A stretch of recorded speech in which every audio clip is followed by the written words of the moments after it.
Your sister's something else. But you didn't mention your father at all. Was he on deployment? Dad always wanted to serve in space, but he wanted us to have real ground under our feet. He'd say, space is beautiful, but you can't raise a family there. I cannot rest from travel. I will drink life to the lees. All times I've enjoyed greatly, have suffered greatly, both with those that loved me and alone. For always roaming with a hungry heart, much have I seen and known, cities of men and manners, climates, councils, governments.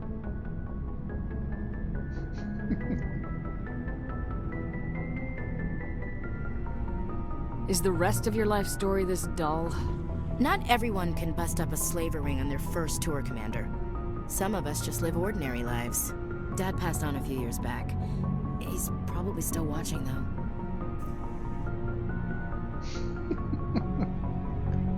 He's not a zombie, is he? You know, from heaven, wherever that is.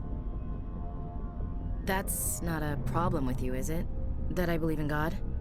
Depends. That depends on whether you have a problem with people who don't believe in God. Commander, I'm not some kind of zealot. I believe in God.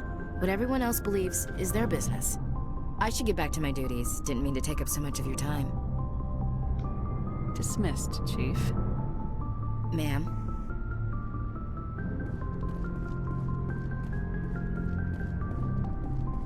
Heroes. Commander, good to see you. You've been with C-Sec a while. Have you seen much action?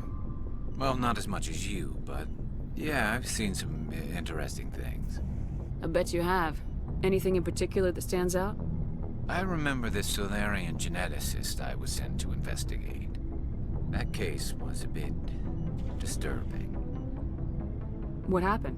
Why were you investigating him? I was tasked with tracking black market trade on the Citadel. Most of it harmless, nothing I needed to pursue. But during the course of my investigation, I noticed an increase in the trade of body parts, organs mostly. We usually get a few of those, but not the numbers I was seeing. We weren't sure if there was a new black market lab or if some freak was harvesting organs from citizens. You've seen this before on the Citadel? Every so often, some lab sells unwanted parts through the black market, but they're not as bad as the psychos. I remember this one L-Corps diplomat we caught in my first year on the job. He was hacking people up and selling their organs, had the station in a bit of a panic. But this case wasn't that clear-cut. Turns out there was more going on than we first realized. L-Corps was cutting up people with their big-ass fucking legs. Damn, that must have been a hell of a fucking cutting tool. So how did you figure out what was happening? First, we got a hold of a sample and ran DNA tests. The weird thing was, the match led us to a Turian who was still alive and was very convinced he'd never lost his liver. After a bit of digging, I discovered this Turian worked briefly for Dr. Salion, the geneticist. So I went to his lab hoping to find evidence of cloned organ development, but there was nothing. No Solarian hearts, no Turian livers, not one Krogan testicle. Really? You're kidding, right? Why would anyone want Krogan testicles? Some Krogan believe that testicle transplants can increase their virility, counteract the effects of the genophage. It doesn't work, but that doesn't stop them from buying. They'll pay up to 10,000 credits each. That's 40,000 for a full set. Somebody's making a killing out there. What'd you do about the geneticist? I brought in some of his employees for interrogation, to see if I could get them to talk. While I was interviewing one of them, I came across something suspicious. Good thinking. Lackeys are always easier to scare. Exactly. Though in this case it paid off in a different way. One of my detainees started bleeding profusely during the interview. We offered to patch him up and he got frantic, freaked out. I ordered a full exam to find out what was going on. Our medics found incisions all over his body, some of them fresh. That was our big break. These people weren't just Dr. Salion's employees. They were test tubes. Walking, living test tubes. So he was growing spare parts in his own employees. Exactly. He cloned their organs right inside their own bodies. Then he harvested them and sold them off. Most of the victims were poor. He'd pay them each a small percentage of the sales, but only if the organs were good. Sometimes an organ wouldn't grow properly, so he'd just leave it in them. Most of them were a mess, but only on the inside, hidden so nobody could see it. So it doesn't burst out? Doesn't become like a tumor? It's weird. I hope he got what he deserved. That's the worst part. We never caught him. Why not? What the hell happened? He ran, blew his lab, grabbed some of his employees, and headed for the nearest space dock. By the time I found out, his ship was already leaving. He threatened to kill his hostages if we tried to stop him. But you went after him anyway, right? I ordered Citadel Defense to shoot him down, but CSEC headquarters countermanded my order. They were worried about the hostages, worried about civilian casualties if the ship was destroyed so close to the Citadel. I told them those hostages were dead anyway. He just used them to make more organs. Very true. But they wouldn't listen. No wonder you hated it there. Those idiots just let him fly away. Yes, they did. I went to Palin and told him what I thought of him and his policies. He said if I didn't like it, I could quit. Well, I almost did. All they had to do was disable that ship, stop him from running. Maybe the hostages die, maybe they don't, but at least we stopped the bastard responsible for it all. A few casualties is a small price to pay to stop someone like that. Yeah, exactly. I mean, those hostages might be wishing they'd died by now anyway. Just wish I could have stopped him. Yeah, those hostages are already dead. There's nothing they can do. Do you have any idea what happened to Dr. Salian? I sent out feelers from time to time, hoping to find something. I thought I'd found him a while back. He changed ships and changed his name to Dr. Hart, his idea of a joke, I guess. I told the military, but they weren't convinced it was him. I got the transponder frequency for his new ship, but I just can't get anyone to check it out. I'll check out the coordinates when I get a chance. I was hoping you'd say that, but Commander, take me with you when you go. If it's Salion, I want to be there when you find him. Side quest acquired. Looking for supplies? Let's see what you got. You bet, Commander.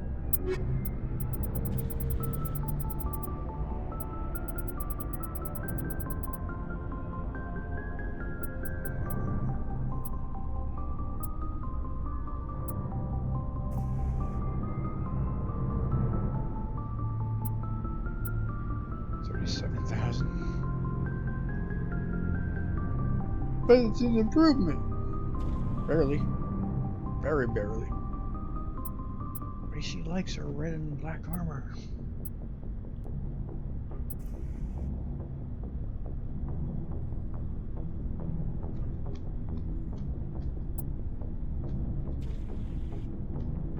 Get her armor finally. Marginal improvement. Sure, why not?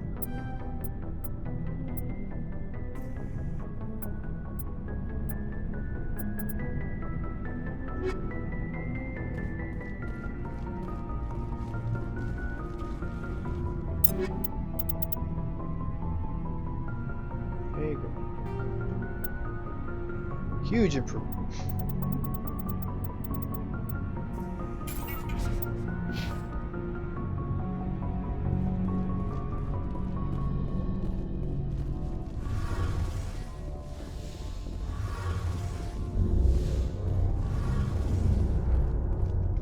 Shepard, I'm glad you're here.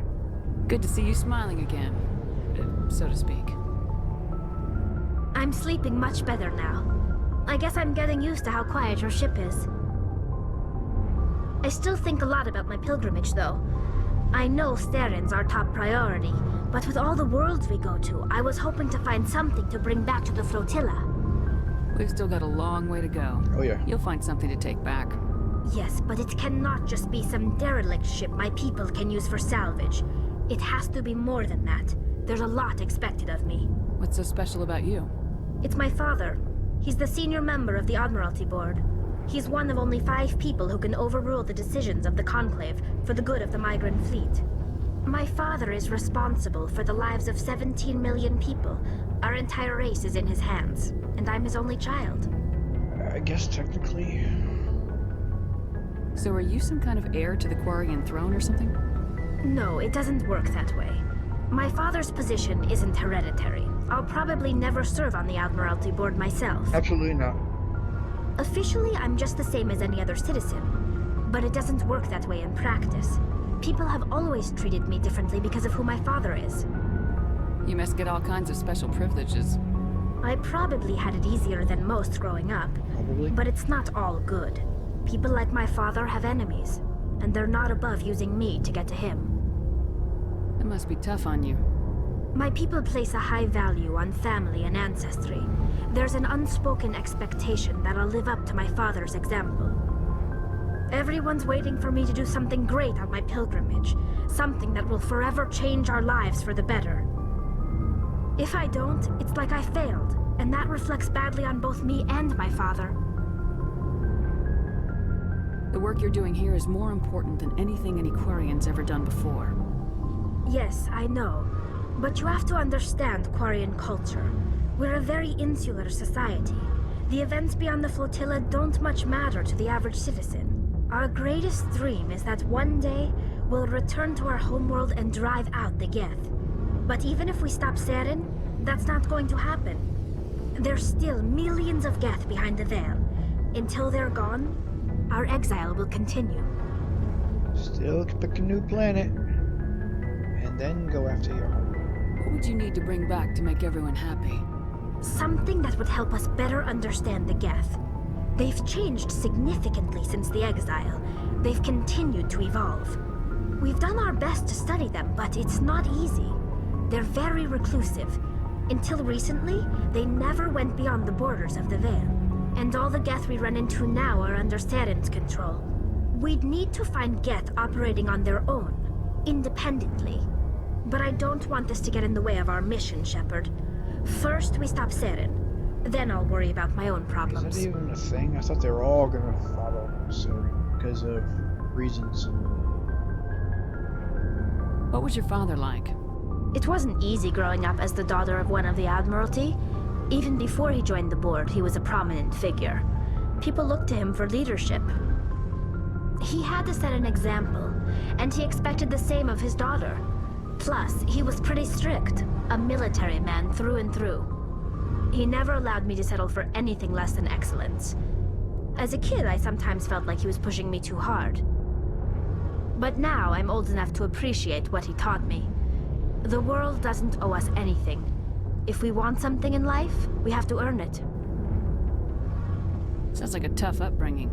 You don't resent your father at all?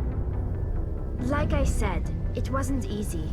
My father's not the kind of person you bond with. And he wasn't around all that much. Too busy. People counted on him, and he took his duties seriously. Even when he was around, he always seemed a bit distant. Like his mind was always somewhere else. Come to think of it, I can't ever remember seeing him smile. Not once. It's like he was always weighed down by all that responsibility. I mean, I know he cares about me, but he never really showed it, not in the usual way. I guess the best thing I can say about my father is that I respect him. Where was your mother in all this? Mother was around, but she always seemed to kind of blend into the background. Almost like she was overshadowed by my father. He tends to do that to people. She passed on about 5 years ago. Some airborne virus that swept through the fleet. Happens sometimes when the filters start to break down. I think my father took it pretty hard. After she was gone, he became even more focused on his work. I think that was his way of dealing with the grief. Yeah, we all deal with it in our own ways. I want to talk about something else. Like what? I should go. See you later.